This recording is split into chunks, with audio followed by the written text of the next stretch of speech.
মাস্তা master জানা প্রয়োজন হলে পড়ে আপনাকে দিক নির্দেশনা দেখাই দিবে কোন সময়, রাত্রের কোন সময়ে আপনি আল্লাহর সঙ্গে একটু কথোপকথন করলে পড়ে, একটু চোখের পানি ছাড়লে পড়ে আল্লাহ আপনাকে গ্রহণ করে নিবেন, এগুলি বাতলাই দিবে আপনাকে।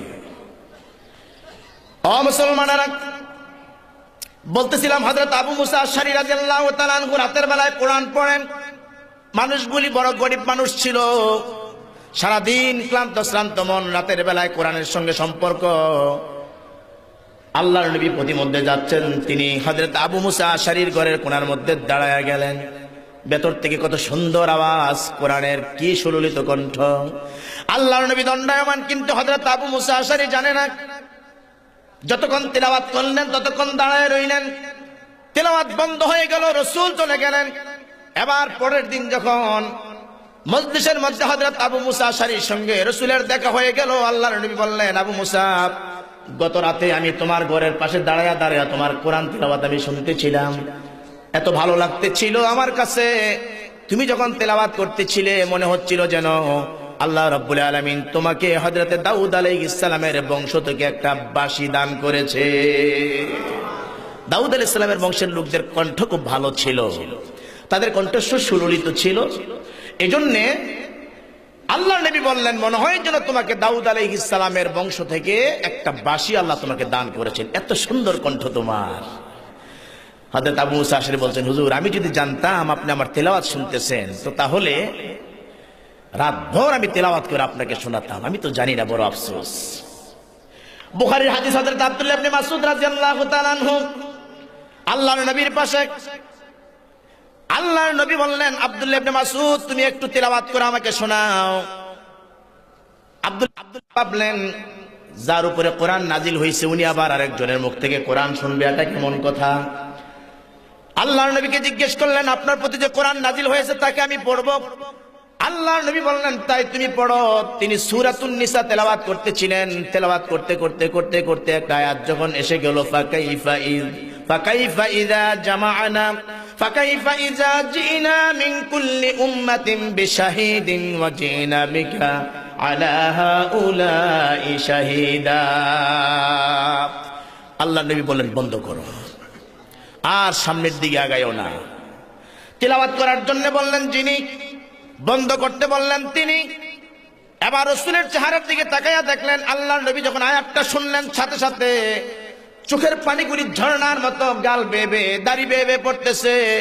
রাসূল কারীম সাল্লাল্লাহু আলাইহি ওয়াসাল্লামকে আল্লাহ পাক বললেন, ফাকাইফা ইযা জিনা মিন কুল্লি উম্মাতিন বিশাহিদিন ওয়া জিনা বিকা আলা হাউলাই শাহিদা।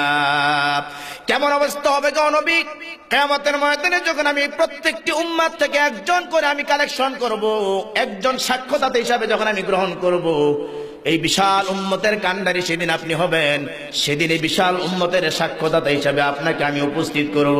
আল্লাহর নবী ভাবলেন, এত বড় উম্মত আমার হবে, তাদের সাক্ষ্যদাতা হয়ে জানি আমার দায়িত্ব পালন করতে পারি কিনা, আমি যেন আমার জবাব দিতে পারি কিনা। দেখেন আল্লাহ নবী কি বলছেন, আমি জানি পারি কিনা আমার সঠিকভাবে আমার উম্মতের কান্ডারি হয়ে আমি দায়িত্ব পালন করতে।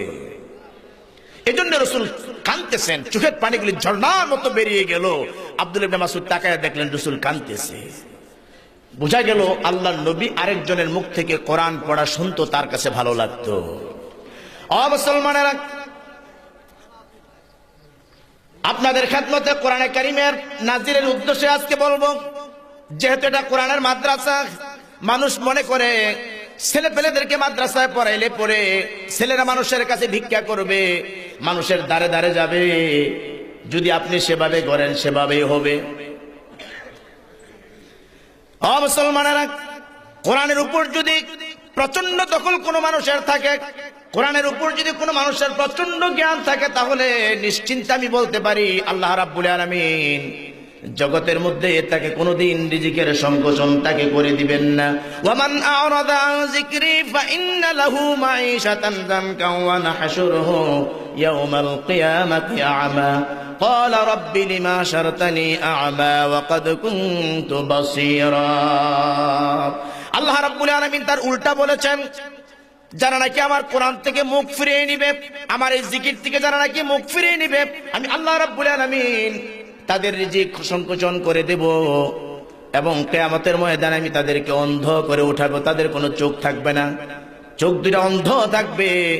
আল্লাহর বান্দারা কিয়ামতের ময়দানে অন্ধ অবস্থায় উত্থিত হয়ে আল্লাহর কাছে ফরিয়াদ করবে, লিমা হাসারতানি আ'মা, আয় আল্লাহ তুমি আমাকে কেন অন্ধ করে উঠালে, ওয়াকাদ কুনতু বাসীরা, রব্বুল আলামিন আমি তো চক্ষুষ্মান ছিলাম, কেন আমাকে অন্ধ করে উঠানো হলো? আল্লাহ রাব্বুল আলামিন সেদিন বলবেন, ক্বালা কাযালিকা আতাতকা আয়াতুনা ফানাসিতাহা ওয়া কাযালিকাল ইয়াওমা তুনসা।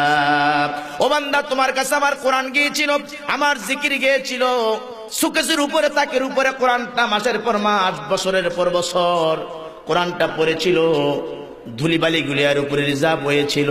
তুমি মনে হয় যেন অন্ধ, তুমি যেন চোখে দেখো না। কোরআন নাজিল করেছি তোমার তেলাওয়াতের করার জন্য, তুমি তোমার চোখগুলিকে কোরআন তেলাওয়াতের কাজে ব্যবহার করো নাই, যার জন্য আমি আল্লাহ রাব্বুল আলামিন আজকে তোমাকে অন্ধ করে উঠালাম। কিয়ামতের ময়দানে বান্দা অন্ধ হয়ে উঠবে, যেই বান্দা নাকি কোরআন শিখেও তেলাওয়াত করে নাই, আর বান্দার জীবনে কোরআন তেলাওয়াত করে নাই, শিখে নাই, উভয় অবস্থা আল্লাহ রাব্বুল আলামিন বান্দাকে অন্ধ করে উঠাবে। বেগতিক অবস্থা হয়ে যাবে মুসলমান। এই জন্য বলছি কোরআন শিক্ষা করা ফরজ, পড়তে হবে। ও মুসলমানেরা, আল্লাহ রাব্বুল আলামিন কোরআনে কারীমের মধ্যে আয়াত নাযিল করেছেন, আলিফ লাম রা, কিতাবুন আনজালনাহু ইলাইকা লিতুখরিজান নাসা মিনাজ যুলুমাতি ইলান নূর। আলিফ লাম রা, আল্লাহ পাক ভালো জানেন এই শব্দের বিশ্লেষণ সম্পর্কে। কিতাবুন আনজালনাহু ইলাইকা, এই কিতাব আমি আপনার প্রতি নাজিল করেছি এজন্য যে লিতুখরিজান নাসা মিনাজ যুলুমাতি ইলান নূর, আপনি অন্ধকারে থাকা মানুষ, তার মানে রাতের আধার নয়, জাহেলিপনা, দিন থেকে, ধর্ম থেকে, শরীয়ত থেকে, ইসলাম থেকে, সঠিক জ্ঞান থেকে যারা বিপদগামী হয়ে অন্ধকারাচ্ছন্ন জীবন যাপনে আছে, ওই সকল মানুষদেরকে আপনি টেনে টেনে তাদেরকে দাওয়াত দিয়ে আপনি নূরের দিকে